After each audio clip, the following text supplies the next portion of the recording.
nonprofit whose mission is to attract and retain more young people here in the Granite State. And I'd like to thank all of you for joining us today for a conversation with Black Lives Matter Manchester. Today's discussion is actually the first event in State Workplace Diversity, Equity, and Inclusion series. As an organization committed to attracting and retaining more young people here in the Granite State, State Workplace stands in solidarity with Black Lives Matter and is committed to making New Hampshire a more welcoming, inclusive, and just place for people of color. As part of this effort, we created the Diversity, Equity, and Inclusion series to foster conversation, enable learning experiences, and push for change. Today we have nearly 150 people with us, which is the most people we've ever had for any of our virtual events. And I think it really speaks to not just the interest in, but the necessity of learning more about these issues and working toward change that's long overdue. With that, I'd like to introduce our moderator who will be guiding today's conversation. Victoria Adewumi is a nonprofit and public health leader here in New Hampshire. As a nonprofit leader, she has led and helped run refugee and immigrant serving nonprofits for the past 7 years. Victoria holds bachelor's and master's degrees from the University of New Hampshire in political science and international affairs, and was recently selected as a Johns Hopkins University Bloomberg Fellow to pursue a master's in public health degree. Please join me in welcoming Victoria Adewumi. Take it away, Victoria. Well, thank you so much. It's always an honor to get to be part of the incredible work of this organization. And I am so excited for today's conversation. We promise it is going to be engaging, thought-provoking, and inspiring in right under 90 minutes. So not a bad use of your time this afternoon. And so before I introduce the panelists, I would love to just do a little bit of housekeeping. First of all, I just want to let all of our participants know that this conversation is being recorded and it will be uploaded to the State Workplay YouTube page. And a link will also be set out after this conversation to all of you who have registered. And then next is that after the moderated part of this conversation, you are going to have the opportunity as the audience to ask questions. So we really invite you to use the chat function, put in your question. And as Will said, we have over 150 people joining us today. So it is unlikely we're going to get to every question, but we really want to make sure that your voice is also heard and that you're able not just to listen, but to also participate in the conversation that we're having. And then finally, and I'm sure many of you have been on quite a few Zoom calls over the last few weeks, we definitely encourage you to please mute yourself. And if you also would turn off your camera, just so there's no distractions for our panelists, we would definitely appreciate it. So with that, let us meet our distinguished panelists for today. The first person I have the pleasure of introducing is Rene Chella. She is the co-founder of the Black Lives Matter Manchester and is a senior political science major at the University of New Hampshire. And she is currently serving as a public member on the New Hampshire Commission on Law Enforcement Accountability, Community, and Transparency. So Rene, we are so glad to have you. Thank you so much. Next panelist is Erica Perez. She is an Afro-Latina who was born and raised in Manchester, and she is currently a student at Manchester Community College and also an organizer for Black Lives Matter. So Erica, we are so glad to have you today. And then our final panelist, we have Mohammed El Hussain, who is originally from Khartoum, Sudan. He is a computer science student at Southern New Hampshire University and an organizer for Black Lives Matter Manchester. So welcome, Mohammed. And we are so excited. So let's jump right in. So to all of our panelists, and maybe Erica, we'll start with you to lead us off if you don't mind. Would you please give us just a little bit of context? Tell us your New Hampshire story, how you came to be here, were you born here, did you move here? And then most importantly, what has your experience been like as a young Black person here in New Hampshire? So I was born in Manchester, and I guess that's kind of my New Hampshire story. Both of my parents are immigrants. My mom's from Honduras, my dad's from the Dominican Republic. And yeah, so I'm just like a first generation American that somehow just like ended up in like one of the whitest states ever. And, you know, I feel like I don't have anything to compare New Hampshire to. since I was born here. So for me, it's kind of normal for there to just like not be a lot of people who look like me. And I've sort of found that I put myself in my own community. Like you find your community even in a place that's so white. And that's kind of the way I've always viewed it. As far as like growing up in New Hampshire, like it is very white. But I found that like, especially like the Latino community sort of like congregates, even though our cultures are all like very different. It's like you sort of find this like unity in being together in a place that's so white. No, that's so powerful, Erica. Thank you so much. Rene, maybe we could go to you next. What is your New Hampshire story? Yeah, so my family actually moved here from Atlanta right before I started middle school, so around 5th grade. And so I've been living in New Hampshire for about 11 years. It could be like give or take a year or two. So I lived here for a while, and from the beginning I experienced racism that was very blatant, but also racism that was present through microaggressions and just not only feeling very different, but being treated very different because of the way I looked. And so, it kind of, I was really angry growing up because of a lot of the experiences that I had due to the color of my skin. And it's really just driving me to do what we're all doing today. Yeah. It's incredible. Thank you so much for sharing. And Mohammed, would you also share with us your New Hampshire story? Yeah. So like you mentioned, I was born in Sudan, actually. My family came here when I was about 3, turning 4. So basically growing up here my whole life. We lived in New Jersey for a little bit. So I did experience like a different state for a little while. So coming back to New Hampshire after that kind of opened my eyes a little bit more to the amount of white people that were here. Because I did get to experience being around people that looked like me more when I was in Jersey. But kind of like to what Rene was saying, that kind of like eye-opening experience made me pick up on like the little microaggressions or like the passive things as I grew up and everything. And it's just brought us all to this point. Absolutely. And let's talk about this point, right? So you all have described really unique experiences coming from places that maybe were more diverse to less diverse, or being born and raised here. So, but the pivot point has been all of you now being involved with the Black Lives Matter movement. So talk to us how each of you became involved in the movement, and maybe we can go in the same order. So Erica, let's start with you. So I became involved because of the very first march, and the very, very first march was about like 12 people. And it was in 2016. And I remember Terrell, one of the other co-founders of BLM, was just like angry on Twitter. And he was like, I'm going to Elm Street with a sign, even if there's no one else on Elm Street with a sign. Mm-hmm. And then 12 other people were like, cool, I'll meet you there. And so there was like 14 of us like walking up and down Elm Street, like screaming out Black Lives Matter for like probably an hour. And people sort of like joined us like as we were marching. And then it's like, you're accidentally the admin of the Black Lives Matter page after it gets made. And then you accidentally help plan an event, and there's like 100 people at the event. And then it's sort of just like, it all happened. And it was kind of like an accident, but now it's on purpose. And I'm glad to be here. I mean, that's incredible. And just the faith to believe, even humble beginnings, and now look where we are. So Rene. Kind of the same story as Erica. At the time I was 17, I just finished my junior year of high school, and I actually met Terrell through just being kind of mutuals on Twitter, and just like sharing the same sort of experiences and stories and things like that. And again, as Erica said, being very angry with what was going on.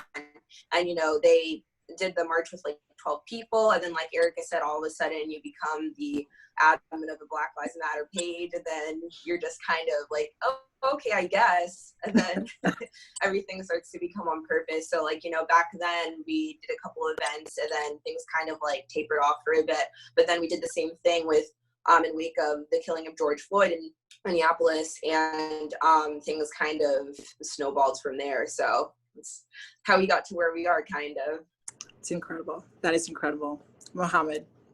Yeah, for Mine's a little bit different. I wasn't part of it when it originally started, so I joined this year. When they did that back in 2016, I wasn't around for the protest at the time, but I knew Rene from high school. I knew Eli, the other co-founder from high school too. So I saw what they did. I thought it was great, and I think kind of after that, obviously it's been years since then, everything kind of died down again. But this time around, after like the whole George Floyd event and everything, they held another protest in Manchester, and really I kind of just knew I couldn't be like a sideline player anymore. So I went to that, not with the intention of joining necessarily the organization, but being part of the protest at least. And since then, more events kind of happened, and I just inserted myself. It's like them kind of pulling me in a little bit, but now I'm part of it. He's very modest. He was literally like there at every single event. You know, we had him speak a couple of times, and then we were kind of just like, you're doing this with us. Like, you're not just going to be like off to the side. So exactly, right. And sometimes moments choose us, right? We didn't necessarily sign up for it potentially, the forethinking of what this could grow into be, but clearly you all are powerful leaders for this moment. And so we are just excited as a community to have all three of you. Let's talk a little bit more about the Black Lives Matter movement here in New Hampshire. So let's give ourselves a little bit of context, right? What are the specific goals? What are you trying to accomplish? And is there anything that differentiates Black Lives Matter in New Hampshire versus other Black Lives movements across the country and across the world? Maybe Erica, if you want to go in the same order. okay. And you're allowed to change the order. You are not married in, but just for ease and efficiency, if you don't mind. For ease and efficiency, I don't. So I feel like specifically in New Hampshire, the things that we're trying to get done, we're trying to make sure that there's actual like legislation with substance that helps and sort of like aids the damage done to like people of color and Black people. In New Hampshire, things like recently there was House Bill 1645 that was passed that bans chokeholds, but it didn't actually ban chokeholds, for example. Whereas if the officer feels that his life is in danger, his or her life is in danger, they are still allowed to use the chokehold. So it's like that bill was sort of like filled with these laws being passed that were sort of it was sort of a performative bill. It didn't have any of its teeth. So it took all of these other bills that were going to be sort of these like revolutionary changes within our laws. Things like House Bill 1217 was also folded into that law. And that bill would have made it a misdemeanor if you were a police officer and saw misconduct and didn't report it. And then that report would have made its way down the line to the training council. And so instead of that, it made it so that you can't get fired if you do report misconduct, but it doesn't make it a misdemeanor if you don't report it. So it's sort of these like bills that are getting passed without people sort of noticing, or people will read a headline and be like, oh, this is an amazing win. Like, we're really doing something as New Hampshire. And we sort of want people to pay more attention. And so we're trying to sort of flash a light on that, is like what I specifically wanted to talk about. But Rene will have more to add. Yeah, so I actually want to answer the second part of your question first, because, you know, you asked what differentiates what we're doing in New Hampshire from like other parts of the country. And I think it's important for people to understand that New Hampshire is like around 96% white. Black people only make up about 1% of the population here in New Hampshire. And so something that we've been trying to get across is New Hampshire is not innocent. And that's a message that we've been trying to push through out all of the actions and all of the things that we've been doing here in New Hampshire, basically.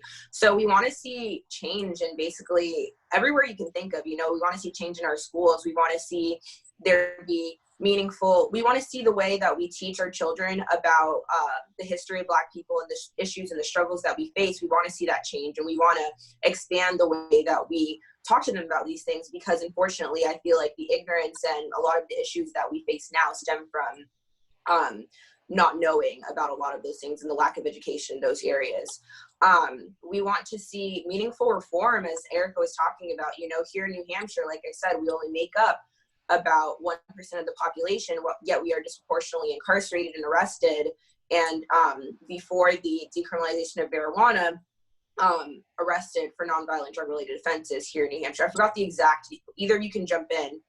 We actually like put out a bunch of graphics on social media a while ago telling people, you know, like, here's the numbers, because a lot of people were really surprised when we released a set of demands, and one of those included the legalization of marijuana, because people really don't understand how those things are interconnected, and how, yes, legalization of marijuana is very connected to racial justice. And like Erica was saying, you know, a lot of the reform that we've seen in the recent days have really, like, those bills don't really able to say that they did something, when in reality, you know, there is no penalty for an officer that doesn't report misconduct. And the chokehold that was banned was actually, a chokehold was banned in New York, and a chokehold still killed Eric Garner. But then, you know, there's officers are found to have done misconduct, and then they're put on this like little private list, and that's not made public record. You know, you get a traffic ticket and you have something against you, and that's public record, you know, and the public should be able to access that information. One thing that we've been discussing on the commission along with the ACLU is that there needs to be, the demographic of race needs to be a mandatory demographic that's taken at traffic stops. People, working on the commission, I've heard law enforcement just like pat themselves on the back and talk about how we're doing such a good job in New Hampshire, and there's no systemic racism, this, that, and the other, but the data just doesn't seem to back that up.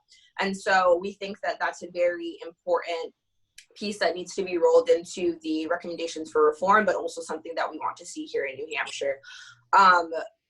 There's definitely a lot more, but I want to give Mohammed a chance to talk, because I could just go on for days. You have the floor, Mohammed.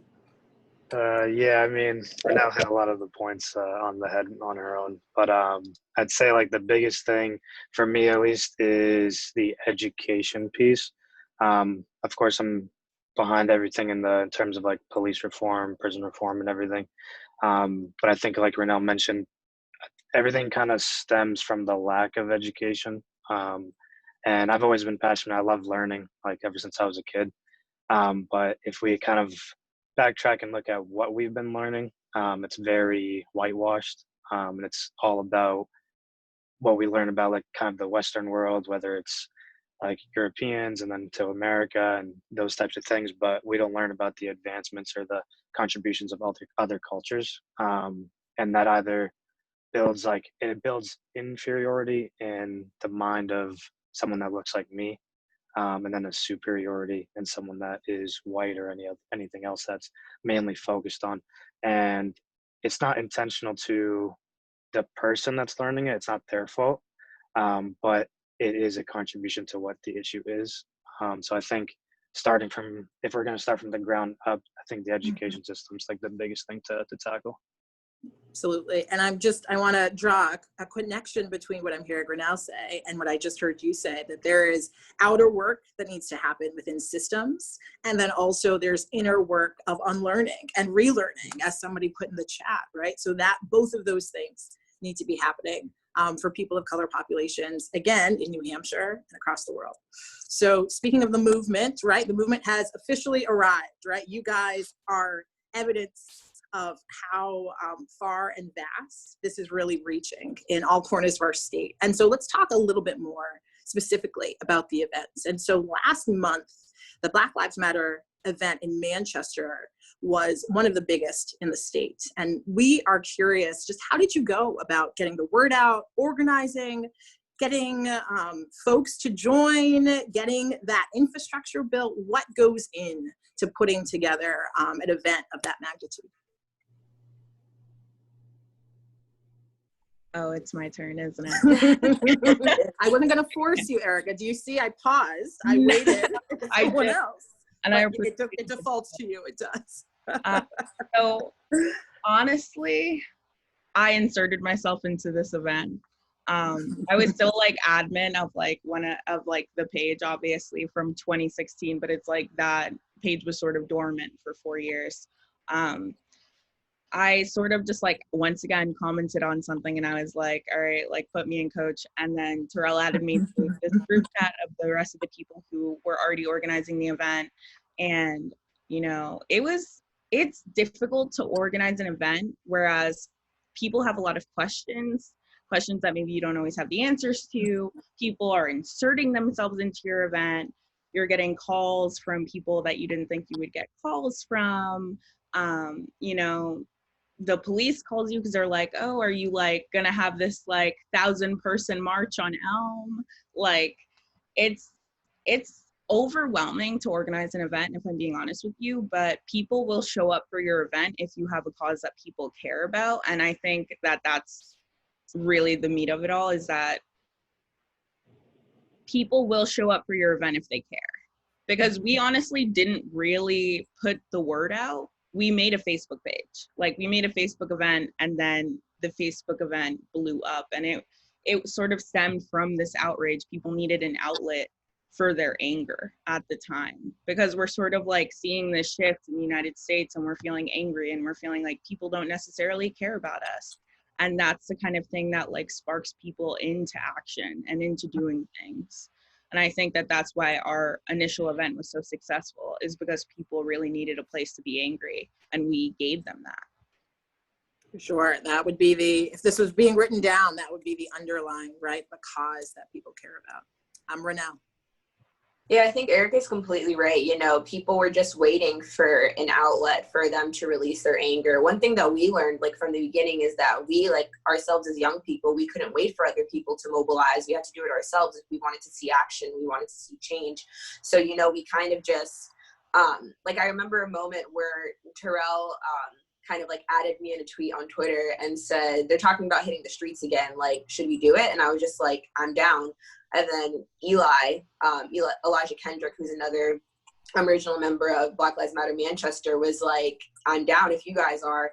And then, like Erica said, all of a sudden we were in this group chat, and then all these pieces started, like, you know, coming together. And it's kind of weird because, like, so much goes into it. And at the same time, sometimes we feel like nothing is going right, and we just like have all of these pieces that we don't feel are coming together. Then afterwards we hear people say, it was so organized, you guys did such a good job. And we're like, I mean, thank you. Like, that's good to hear, because like we just feel so discouraged sometimes, and like it can be really overwhelming. It is a lot of work. Like, you're getting calls from news outlets and different organizations, like all of a sudden the ACLU and the YWCA and all of these groups want to help you, and you're a bunch of like 20-something-year-olds, and you're kind of just doing what you know, and not really, and kind of like learning as you go through the motions and go through the steps. So a lot goes into it, and it can be very overwhelming, but it's also really rewarding when you see how many people care and how many people show up for the cause. Absolutely. Yeah, I mean, in terms of like the events, like the initial ones, that was all on Rene, Erica, Eli, and Terrell. But to be honest, like everything after that as well is really being carried by those two. And I think that kind of speaks to like what we're doing now, but like the past like events, like when you're talking about like the 80s, 90s, 70s, as you go back through the years, like so many things are carried out by like strong Black women, and that's these two. And they're honestly, like, I stand on their shoulders. They motivate me. They take me along with them, to be honest. So they're great. They definitely handle the heavy work. So I take the credit, but it goes to them. The snaps to the strong Black women leading the movement. That's so incredible. And you talked about the incredible weight of this work. Are there specific challenges that you experienced? I'm sure that there are moments where it felt heavy, right? It felt like a lot. And so not to dwell too much on those challenges, but we want to give you space. If there were those moments and you were comfortable sharing, we absolutely would love to hear those. I feel like the heaviest part about being a Black Lives Matter organizer is the fact that usually when you're a part of an org and you're fighting for a cause that you're passionate about, it has something to do with your existence, but it's not so blatantly about your existence, and it's not so blatantly but just about who a person is. And I feel like the part where you're trying to get people to humanize you and the people that you care about, and to sort of see your cause for what it is, and to not demonize your cause. And it does weigh down on you, because you sort of feel like if someone doesn't agree with you, then what are they trying to say? Like, are they saying that Black lives don't matter? Like, they're calling you a Marxist, they're calling you a terrorist. Like, meanwhile, the KKK isn't seen as a terrorist group in the United States, but we're being called terrorists every single day by conservatives. And it does weigh down on you. And like, we're young and we haven't necessarily organized in this way before. And I feel like that's why it's so heavy. And honestly, like, if I didn't have the people that I organize with, like if I didn't have Mohammed and Renelle and Jordan and Terrell and Eli, like, I don't think I would be able to handle it. Agreed. Most definitely. Yeah, there's definitely been times where like I just come, like Erica said, like, you know, I definitely could not do it without the rest of them, because there have been days where like I've just like come to the group chat and I've been like, guys, like I'm just so tired, like I'm emotionally and physically exhausted. And I remember there was like a couple weeks at the end of June and in July where it was just go, go, go. It was like this event and this event, and then we're speaking here and have to go here to help these people and have to be on this panel and talk to this reporter and talk to this, like, and it was a lot. And you know, like, we're young, and there were definitely times where I was just like, I cried, and I was just like, it's difficult to like, this work is very taxing on like one's like your mental health and your emotions and like just a lot of things. And like Erica said, like, you have to do all that, and you have to fight for your humanity and fight against people who are questioning your humanity, and at the same time like deal with people calling you like a Marxist and a terrorist and all these other things. And like we were talking this morning because we've had people write entire blog posts about us before, and like people who call themselves news outlets who are essentially bloggers, you know, and not to give them too much airtime, but yeah, like I remember there was this one article written about me on how I hate America, and it was written entirely almost off of retweets and things that were just taken completely out of context. And I just felt so, not only I read it, and like at that point I couldn't help but laugh because it was just so like just so out there, but also like I was very confused because I was like, to me, what I'm doing, I feel like I love my country so much that I'm willing to put in the work to make it be better. And I feel like that's more patriotic than sitting on social media and sitting on the internet and writing a blog post about a young 21-year-old woman of color. And so that, and you know, like there was one day where I did an interview for WMUR, and then there was like 600 comments of people just like, I remember being very like emotional that whole weekend because I didn't feel like I did well in that interview, and it was coming out on Sunday. And I remember, I think Erica and Mohammed and the rest of them can recall like how I felt that whole weekend, and I was just so worried. And then I watched the interview and I realized that I did fine. But then there was 600 comments of people who didn't essentially even watch the interview. And then it was like that moment when I realized that, like, you know, people are going to say things regardless of what you're doing, because it's not truly against like how you do things, but they're against your cause and they're against like what we do. And that's hard, but it's also important for like people like us to understand that like we can't let people like that get us down, and we have to continue talking. We have to continue speaking, because like the truth is we're not going anywhere. So like it's difficult to deal with, but at the same time, like, you know, it comes with the job. Yeah, so I mean, just like they said, like over the past couple months, it's been a lot of stuff going on, and sometimes it does get taxing and everything. The group chat, or the group in general, so that's between BLM Manchester and Nashua. We talk to each other basically every day, and we're like super supportive. And it's not always just about politics and stuff. Like, we're actually friends, so like we do uplift each other and like talk about just normal daily things and everything. And I think it helps all of us get through like our normal days and like the really busy social justice type of things that we're trying to do. And I've told them too, and everybody else in the chat plenty of times, like on those comments and everything that we do, they always do fine. And I'm like, some people deserve a response, some people don't. So when it's just haters just ripping you down for nothing, they have nothing to back it up with, really. that stuff you just like roll off your back and kind of disregard, and we address the things that are actually progressive and we can communicate with people on. Mohammed has definitely had to yank me out of a couple comment sections. I feel like these are lessons for the movement, but then also lessons in our own lives, right? That when we are making progress in any area, there will be feedback, and much of it may be negative. And that does not then dissuade us from doing the thing that we know is right. And so the incredible strength, again, that the three of you have demonstrated is really, it's a testament to how this work happens. We read often in history books about the civil rights movement and other incredible movements in our country. How did it happen? It was work like you guys are putting in. And so it really is an extraordinary privilege, again, to be moderating this conversation. And you both, or the three of you, excuse me, talked a little bit about the haters. We're not, again, I like what Rene said, not to give them too much airtime.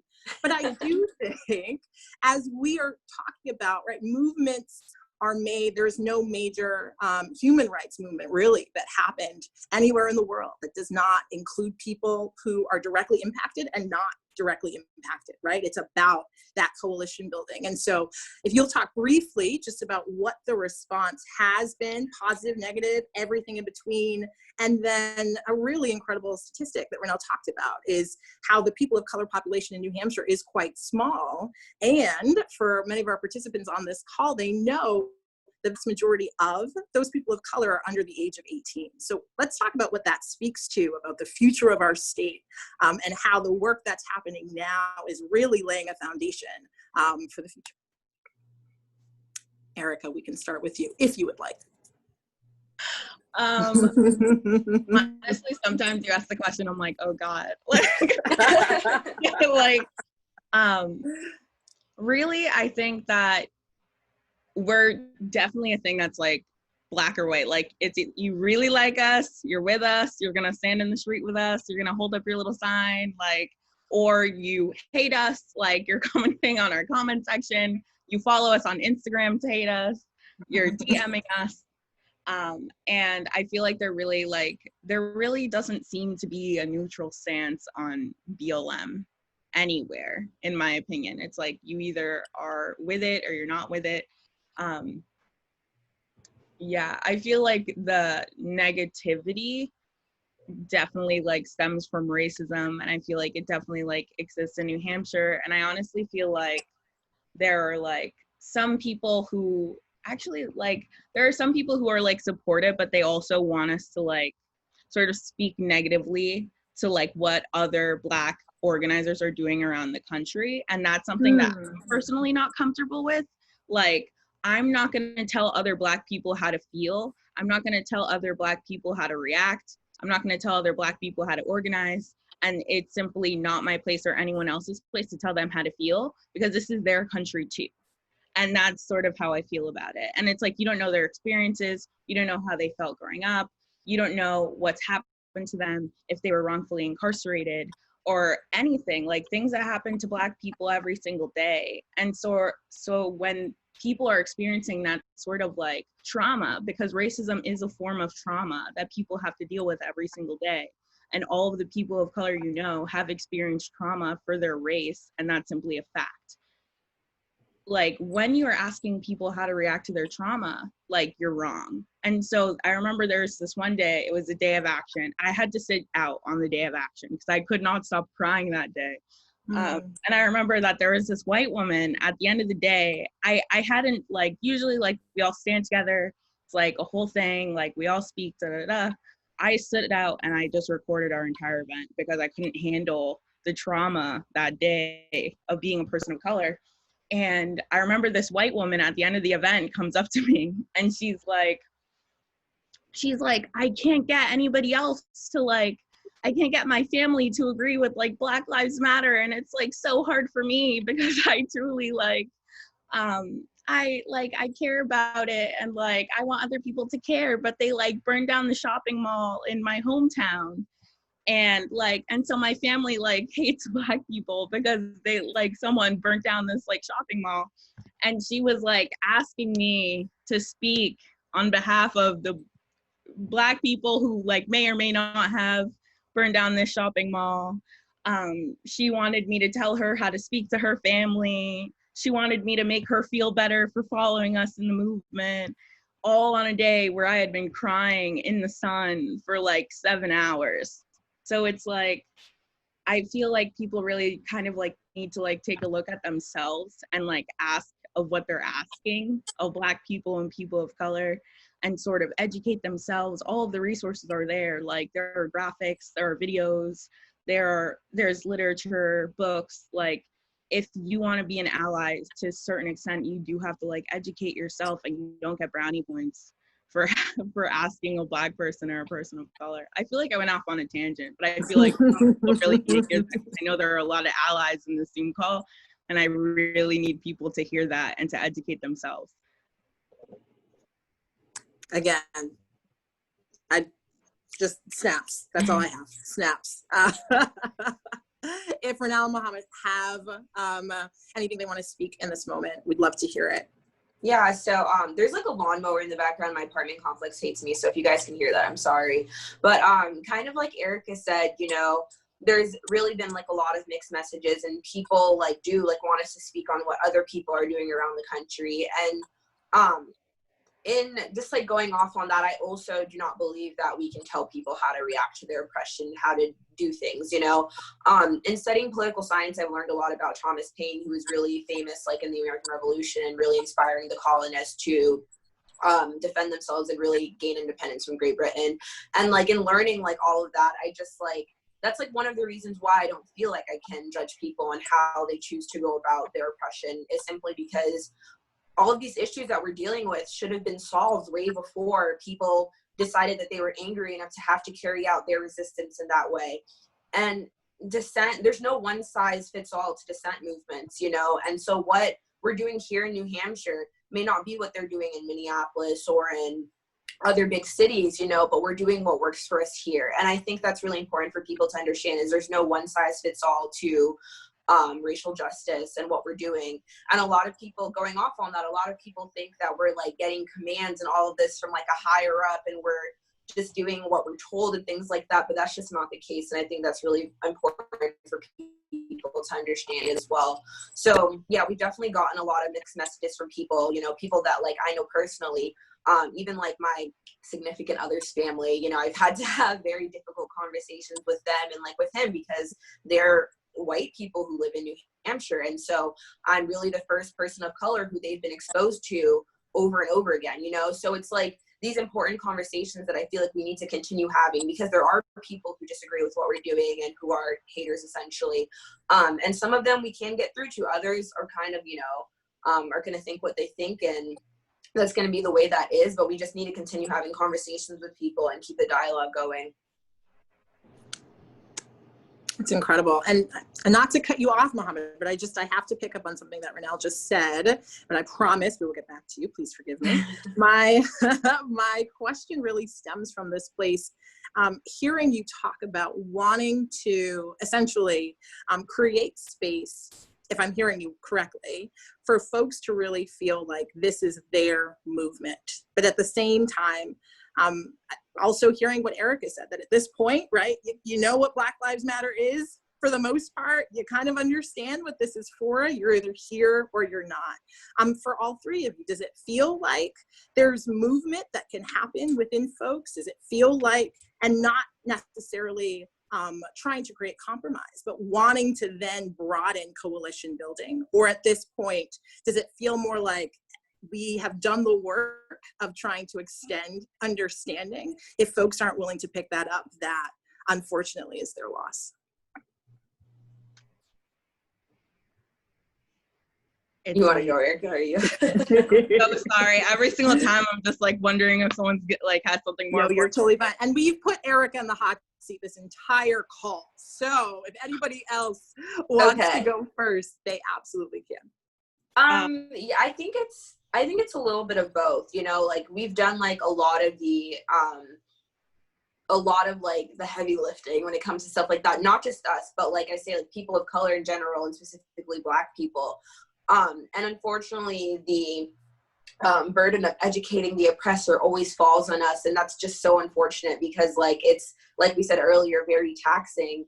And, I've like been like, a lot of people, like we talk about comment sections a lot, will be like, sometimes like I like go through a little bit and sometimes I laugh react to some comments. Probably shouldn't do that, but I do laugh react to some comments, and people will just be like, she's not even responding, she's just putting laugh. And I'm just like, I've been having this conversation over and over again, and like, I just like, you have to choose your battles, and you have to really understand that there are some conversations worth having, but there are other conversations that aren't worth having. So I think it's a little bit of both, and we really have to kind of, well, for me personally, like decide like what is really worth kind of going to bat over, because you really can't just go to bat over everything, and you can't fight every fight. And so sometimes like the education, really trying to extend understanding and things like that is really important. But at the same time, like there are other times when you kind of just have to say, take a step back and be like, we've given you what we can give you at this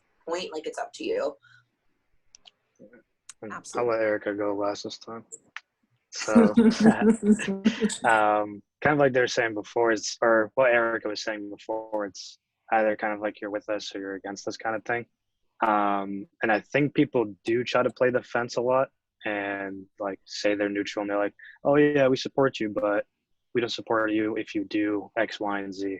Mm-hmm. And like they said, it's not our place or anyone else's place to tell certain people how to react to whatever's going on, but also to tell them only be peaceful marches, or should only be this, and this, and you can't do anything outside of that. You're really choosing the side of not supporting us then at that point.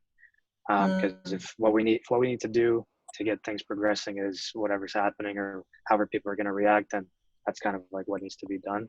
And on top of that, the people that are supporting, and like how you were asking and Rene was saying, is like, I need yourself. There's only so much we can do to educate people. And to quote Jordan Thompson from Nashua, we're not the social justice therapists for everybody. So we can't teach or educate or get everybody through these things. Like we didn't learn, or we didn't know a lot of these things on our own. We went out and found it and educated ourselves, and everybody kind of needs to take the time to be able to do that as well. Absolutely. I just want to do a quick housekeeping reminder for folks to please make sure that they're muted and their phone or their cameras are off. This is such an incredible conversation that we don't want to miss even one word. So thank you so much. Let's shift the conversation a little bit to let's celebrate the progress that you guys have already made. Talk to us about what that progress has looked like for you, and where do you think the local movement goes from here? How are your events translating into policy change? And then I also just want to affirm what Mohammed just said, that the learning needs to be happening in each one of us. So if there are opportunities, places for that to happen, we'd love for you guys to speak to that as well. So I'm Eric, I've trained you to go first. I'm so sorry. It's okay. But yeah, I quickly wanted to say about the last thing is that I feel like one of the most powerful tools that you have is like being yourself as like a Black person or a person of color. And I found that like some of the biggest changes that I've seen in people, because like I work in a restaurant, and like everyone who works in a restaurant has if they've ever talked to a cook, like they know that like usually it like gets kind of racist and it gets kind of like inappropriate. But I've noticed that like I've changed the people around me simply from like knowing me and me correcting them over and over and over again. And I feel like it's like a really powerful tool is just being yourself, because in time people do humanize you and see you as a person, which is sad but true. And as far as like the movement and like the progress and like legislation, I feel like we have a lot of people's ears right now, and I feel like we're able to reach a lot of people, and I do feel that like we have a huge audience, and an audience that's willing to sort of like call their representatives and like leave comments. Like there's a reason why Rene is on the commission, and it's because they asked Chris Sununu why no one from BLM was on the commission. And that's the thing that we need. And then it's like the mayor of Manchester had a panel with the police and James McKim president of the Manchester NAACP, and they were like, why isn't there even one person from BLM there? People want us to speak for them. They want us to be sort of a representation of the community, because you have these people who are in these positions that they're being paid for, and maybe, you know, maybe it gets a little compliant sometimes. I think that that's really like the difference between BLM and maybe other people, is that we're really not willing to take no, and we're really like not willing to sort of like change our narrative to be more, God, what's that word? Like, we don't Like need palatable to for folks. Exactly, palatable. Yeah, like we don't need to be palatable to the people. Like, we need there to be change, and we're sort of like unwilling for it to be anything else. Wow, it's incredible. I was hearing Erica, you know, talking. I kind of forgot the question. I'm happy. That's why I'm here. I'm happy to repeat the question if you would like the question. We're just Please. wondering, in terms of celebrating the progress that you guys have already made so far, questions about where the movement goes from here, and then translating the events to specific policy goals, which Erica spoke so beautifully about. Yeah. Okay. So we actually kind of had this conversation yesterday in like the group chat. We were talking about how, like, when people talk about progress, for us, it feels like we've just kind of gotten our foot in the door, and we're having seats at the table. You know what I mean? And we're finally getting people to listen. And I think that, you know, we talked about the bill that was signed into law by Sununu last week, like, you know, and how we weren't totally satisfied with the content of the bill and like the direction it went in and things like that. But at first, you know, that bill wasn't even supposed to make vote for this year, you know, and it wasn't even supposed to make the floor. And I think that's a little bit of progress that we need to be proud of, because it is the fact that we've driven the conversation about race and things like that here in New Hampshire that was pushed for. And I think that's really important. But like I said, it feels like we've kind of just like gotten our foot in the door. Like, yes, now we have a seat on the commission, and we're talking to people like on the school board and things like that. And this is really only the beginning. You know, there's been like small things like, you know, the mayor of Manchester declaring June 19th, Juneteenth Day in Manchester, and like things like that are very symbolic and great. But when it comes to meaningful reform and the things that we want to see, this is definitely just like a step in the right direction. And we think that progress is kind of yet to come. You know, like we've been saying, this is not a moment, it's a movement. And so the conversation needs to keep going beyond the past couple of months, and it needs to be something that we keep at and we keep driving for years to come. So, yeah. Awesome. Yeah, Rene kind of said everything I wanted to say. Like she said, it's like small wins. So like that bill being passed, even though we're not 100% satisfied by it, it is still something for us to be happy about, because we forced that conversation. We forced it to get like moved on. But it is still showing that there's a lot of progress still to be made. And it's not something that we're really willing to stop on. Like, we're not going to get that passed and then like, all right, pack it up, we're good for another however long, but we're going to keep moving, keep the movement going, and hopefully make more progress. That's beautiful. So I'm mindful that we're right around 1:54, 1:55. We're going to be transitioning into the all-important question and answer from the audience. But for our last moderated question, I'd really like to hear just your wisdom, the three of you, in terms of advice for other young people in New Hampshire that are looking to organize under kind of the Black Lives Matter banner, and ways to make New Hampshire a more just and welcoming place. And then at the same time, advice for allies, right? Folks who want to be part of the work that are happening, who may not identify as a person of color. What advice do you have for both of those groups? I feel like Rene needs to start this one. Oh, okay. Wow, that was a lot, you know. For other people that want to kind of organize, definitely, like, if you want to get involved with what we're doing, you know, hit us up. We're definitely looking for all the help we can get, because this is like a lot to handle. But other than that, like, you know, like we've been saying, you can't wait for other people to mobilize. You can't wait for other people to act. You need to be the one that goes out there and says, like, hey, I'm going to make my voice heard. And that looks different in every community, and find out what works best for your community, and definitely be that person to drive the conversation. As for allies, you know, we talk about this a lot, and we touched on it a lot at the vigil that we had in Manchester. For me, one of the biggest things that I think allies need to do is they need to talk to other people, you know, because they have a neighbor that's saying all lives matter, and they're kind of looking the other way. And at Thanksgiving dinner, their dad is saying that he doesn't understand why we have to talk about race so much, and racism ended when Jim Crow laws ended and things like that. But they're not saying anything, and they're not challenging the people in their lives. And I think that's something that they need to do. And they need to seek out education and really not talk over people of color when people of color are speaking their truth. So that's what I have to say about that. Just a nutshell. Powerful, Rene, powerful.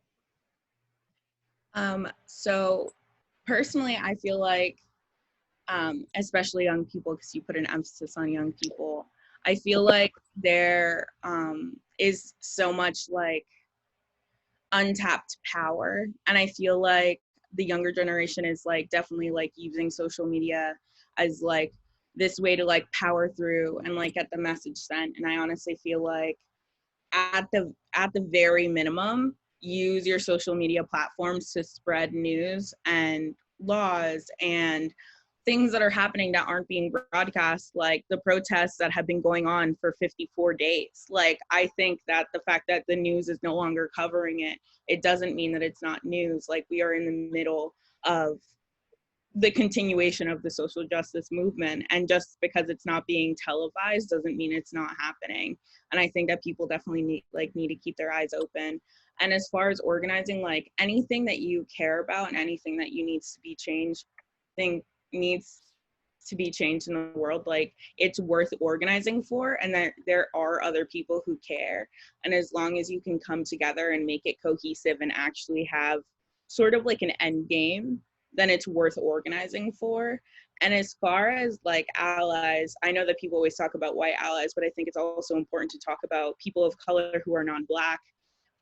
Personally, like I'm like biracial, and like my dad is a Black man, but like the rest of my family, like they're not Black. And even to my own family, like I've sort of had to explain that like it's not okay with me for them to be anti-Black because I'm Black. And it's something that you have to talk about, like even in Asian communities, Latino communities, all these different communities, like anti-Blackness exists, it exists in our countries. And honestly, it's like the term Afro-Latino sort of has been more talked about and more popularized in these past few years, but there are Black Latinos that get sort of like shadowed, like they're not in the novelas, like they're not in the media. And in all areas of the world, like Black people are sort of like made to feel othered, like even in their own communities.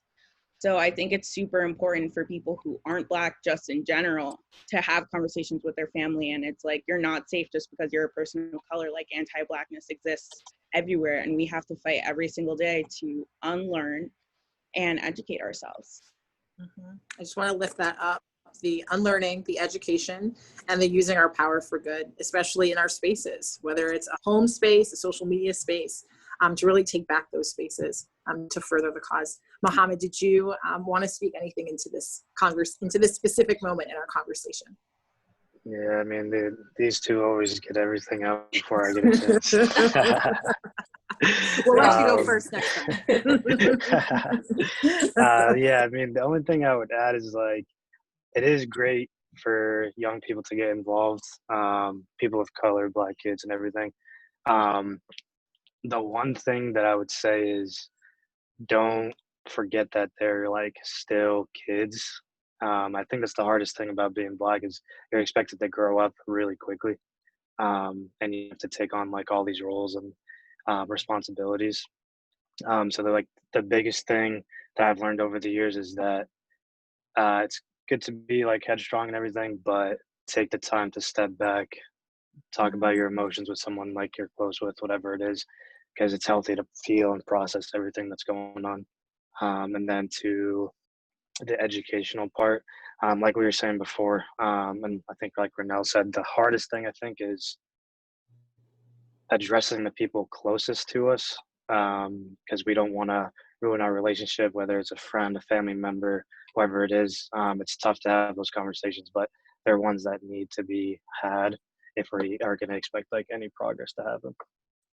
Absolutely. Absolutely. And again, there's courage and there's work for every single person to be doing, regardless of where you are. And so I'm really glad that that is something that's being lifted up by all three of you. And we are now going to transition a little bit to the question and answer section. First of all, I just want to say that you guys have been getting so much love in the chat. I don't know if you can see it, but the response has been overwhelming. And clearly your words are making an impact for the folks who are on this call today. So again, we are just so grateful and thankful to have you. The first question that we are going to introduce into our conversation is someone who is first thanking you for pushing white people to become actively engaged anti-racists. And then the question, they're wondering if you could share how you respond to people who say over and over again, BLM is a political or partisan movement, anti-police, Marxist, all of the things that we've mentioned, and not a movement for basic human rights. What is your response?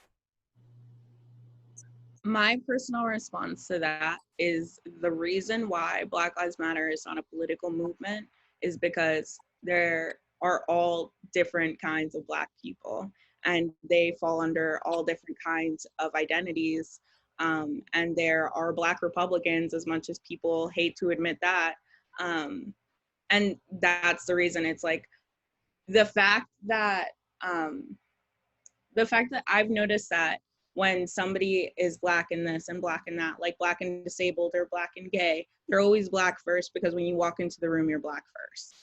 And that's what people need to understand. And you can't hide that identity by being any sort of like different political background. It's like the reason why being Black is sort of like dangerous in our country is because the police officer sees you and they see that you're Black first. And when you grow up and you're getting this education, like you're not learning about Black people, especially like in New Hampshire.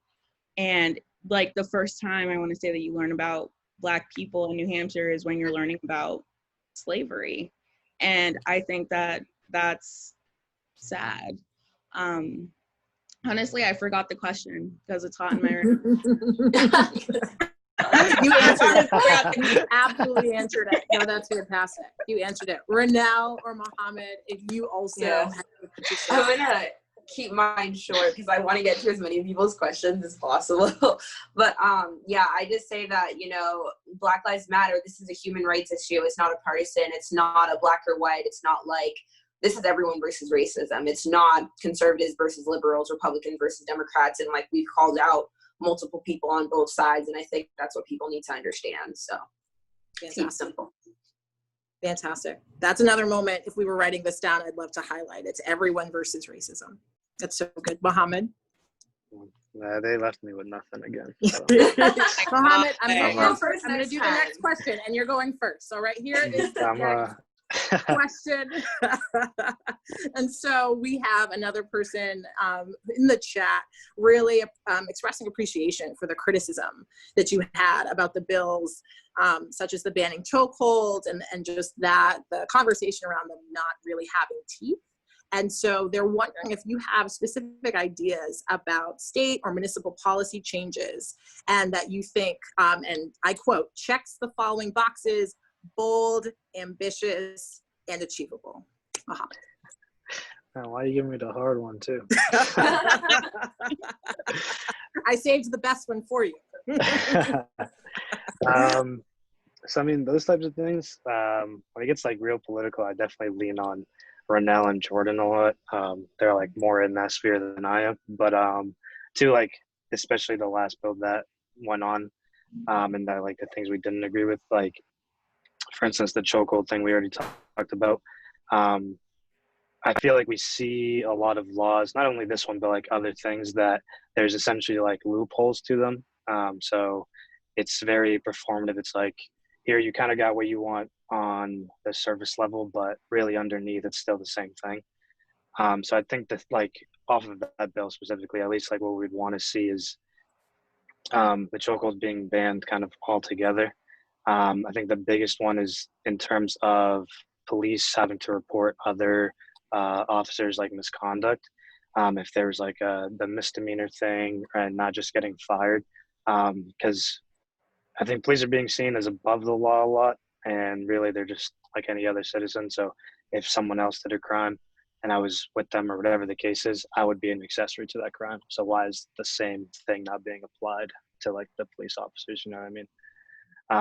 And then I think the most recent thing I saw, which is not technically part of this bill, but New Hampshire is like decriminalized marijuana, but we're pushing for it to be legalized, and then that to be a retroactive thing. So for the people that are in jail for non-violent drug offenses, that it would also affect them or benefit them.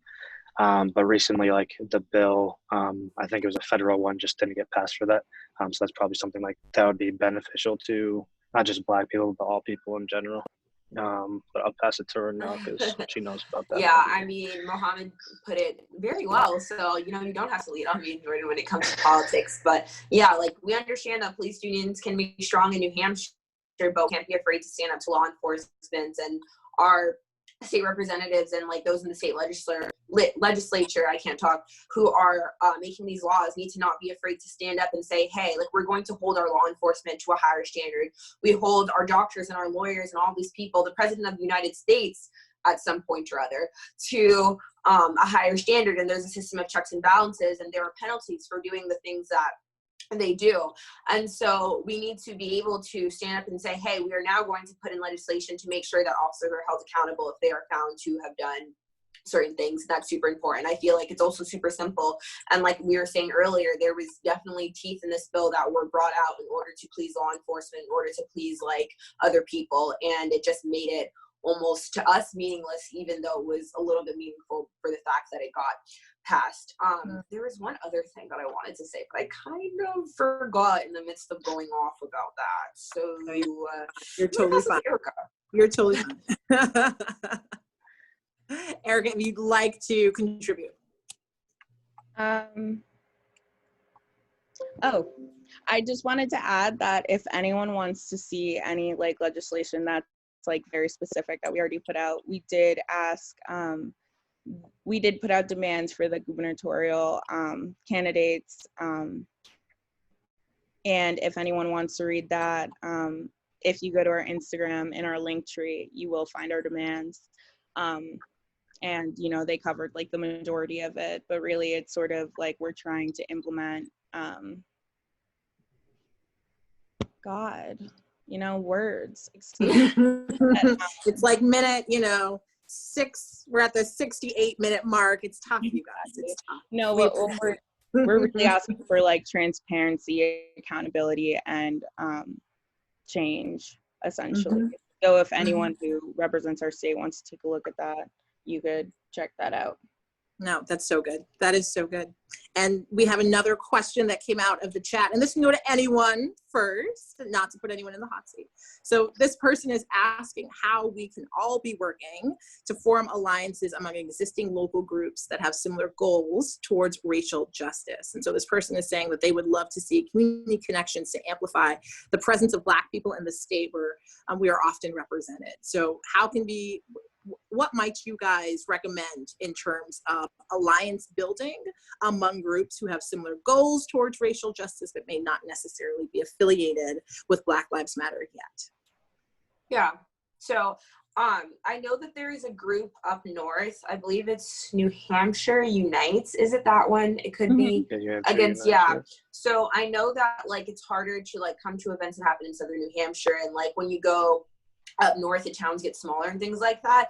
And so I think it's important for people, yes, New Hampshire Panthers and New Hampshire Unites, thank you so much. So I think it's important for people to, first of all, like join existing groups, because it makes it harder definitely to, like when we're doing events and things like that, it's really hard to work with 15 different organizations where we can, as to where we can work with like just a few. So definitely join existing organizations. When it comes to alliance building among groups that already exist, that's actually a good question.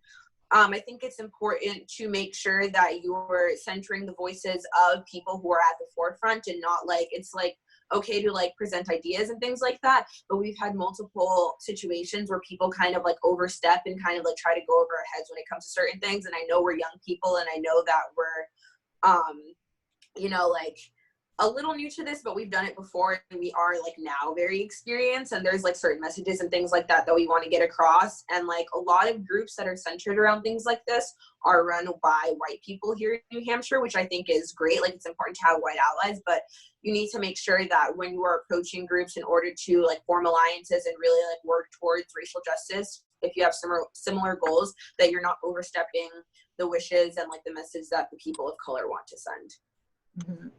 And again, just powerful lessons in any of the work that we're doing, right? That we don't overshadow the people who are already doing the work to come in and create our new thing. And so I love that you're talking about really making sure that the folks who rightfully so are at the front of the movement continue to be bolstered, not overshadowed. So that was very powerful. Thank you. And we do love to collab. So like, if you guys, you know, like message us and that's something that we can be a part of, then definitely like, you know, we'd be happy to. That's awesome. That is awesome. I want to add really quickly that like, if you aren't like part of an org, or like maybe you are part of an org and like you come to a group of people because you want to have an event, I think honestly it's best that your idea is sort of like fully formed, because we also do get people who are basically like, hey, I care about New Hampshire so much, like I really want to have an event, and we're like, oh my god, awesome, like what's the event? And they're like, oh, I have like no idea, but like I was thinking that we could like plan this event together and like it would be amazing. And it makes it difficult because it's like, we, not to be like, oh, we're booked and busy, but like we're kind of busy. So it's like when people are coming to us and they're like, we want you to plan this event for us, that's like, it's not really like a fair thing. So I think that if you are going to go to any organization, like not just us, you should have an idea of what you want to do and sort of like be able to like present that idea in a cohesive way. And then the second thing I wanted to add is that if you're like a white person or a person of color who's like non-Black, you should not be starting a BLM chapter in our state. Like Black people should be at the forefront of every BLM just put it chapter. out there, just so you know. And like, just so y'all know that like, if you're a non-Black person, like you really should not be starting a chapter, and that's honestly extremely inappropriate. And I have to just, All TL shit. again, moments of I'm snapping again. And then also I just have to go back to that place of partnership, where a partnership is ideally you're coming on equal ground, not coming to an organization asking them to do work for you. So thank you so much for just underlining that for all of us, myself included, all of the participants on this call. I want to get through a few more questions before we have to say goodbye to each other. And so I'm going back to Mohammed, because he has not gotten his, he has not been able to lead on a question yet. So this is specifically for Mohammed, and then of course to our lovely ladies as well. We talked about the ups and downs, the challenges, but we want to hear, what is your favorite part of organizing? And let's go to Mohammed first. My favorite part of organizing is definitely working with the group, because in the process, of course, you guys see like the performance, kind of like the actual events and everything, but the process leading up to it is hectic, to say the least. Trying to put everything together, the jokes that we throw at each other, like how much we crack on each other, figuring it all out. It's a little stressful. We keep it fun. I think we keep it light. We're never like too pressed on each other or anything like that. And honestly, through the experiences, we figured out the organizing a lot. So we know who's kind of like who's good at what, who we can call on for certain things and stuff like that. But I definitely love working with the group. It's definitely my favorite part. That's awesome. That's fabulous. I have a couple things. I can't choose between them. So like my first thing is like definitely like what Mohammed said, like hanging out with the group. I remember there was this one time, like after one of our busiest weeks, where we had like our first hangout session outside of organizing, and we went out to dinner on Elm Street. It was like so fun, but we also didn't know what to do with ourselves, because like we didn't have to do like anything like work related, but it was so fun. And like that's like going to be like one of my favorite memories from working with this group. And they're all like hilarious people. Like there's never like a dull moment in the group. And the second thing is like after an event when like people like want to like come talk to us, and it's just like, you want to talk to me? Like you want to like figure out like what I have to say, and you want to say hi to me? Like, but like, I don't know, it's really like rewarding to be able to like, you know, people like actually like appreciating what we do and like what we have to say. So those are my two favorite things. Fabulous. Thank you so much. It's definitely my turn. I know there's so many. You do have to narrow it down just a little bit. Yeah, I feel like it's so lame because we genuinely do like all really like each other, and we're all like, oh, like I love working with each other, but like we really like we literally talk to each other all day, like every day, like. And honestly, I think it is kind of like my favorite part about organizing, like not to be emotional, but I feel like I had like 2 friends and I have like 7 friends. And I'm like, that's like a big upgrade for me. Like, I feel like, you know, like now I have like 5 more like best friends. Like I consider them, like my really good friends. And as far as like the actual organization, I think like, one of my favorite parts is that like I feel like I have a lot of resources at my disposal, and I feel like because I have a lot of resources I could get a lot done. Like I just like I honestly find it super funny because it's like I call the mayor's office like 4 times a week, and it's like they know who I am when they like pick up the phone, and I like think that that's really funny. It's just like the things that I can get done because of like the title that I hold and like the things that we've already gotten done. Like I think that that's super important, and I feel like I'm really excited to see how it all ends up. Like I'm really excited to see what we do, and I think that that's like the best part is like seeing what we can accomplish. And again, there's just extraordinary power among the 3 of you and all of the other incredible organizers in our communities across the state. I was going to save this for the end, but it just, I'm ecstatic to know that the movement is in your capable hands. And so we, as much challenge and difficulty as there is and will continue to be anytime you are working to make history, it is extraordinarily affirming for me, and I'm sure for all of our participants to know that we have the 3 of you and many, many others who are leading this work. So we are extraordinarily fortunate, truly, to have the 3 of you. A couple more questions before I have to turn the microphone back over to Will. This question was specifically for Rene, and so they are asking that as a UNH student, do you feel UNH is doing enough as a public institution? No, they're definitely not doing enough, you know, and I think that's been made very clear by pages like Women at UNH, Black at UNH, LGBTQ at UNH. I just stuttered like hella, but I think that's been made very, very clear. And the experiences of Black students here on campus are not valued enough, and students of color in general. And the university really needs to take action to pay attention and really not only hear our voices, but make change. There was a huge movement a while ago called 8% Speaks, and the demands of that group have still not been yet. And I think the president and the administration needs to really take into account this moment and what is happening right now, because I don't think UNH students are willing to back down anytime soon. And I actually have just like started setting up a meeting with our new chief diversity officer. Her name is Nadine Petty, and she's coming to work for the university. And I think that's going to be really, hopefully, monumental for us. I definitely think that there's a lot of progress to be made when it comes to how UNH deals with certain situations, and that's something that we're going to be looking a lot in this upcoming school year. So thank you for that question. That's amazing. Awesome. And so our final question, this person is asking, will you be organizing a caravan to DC for the August event? And then of course, they express lots of love and appreciation for you guys as well. So will you be organizing a caravan to DC? It was an idea, but it like did not come to like everyone's like, no. Like there's a lot that goes into that, and when we were just mapping out like the logistics and things like that, it just wasn't gonna happen for us. Like we couldn't be like at the forefront of that, unfortunately. But like we're actually like trying to go to DC as individuals, so like if you see us, say hi. But like when it comes to organizing a big group of people, we tried. And again, you're clearly very busy individuals, so I think we all can understand and extend grace. For my final question, in addition to lots of thanks, I just want to, if there's anything you guys wanted to say that we didn't ask, or anything that you wanted to share as we're closing, we would love to give you space to say whatever it is on your heart at this moment.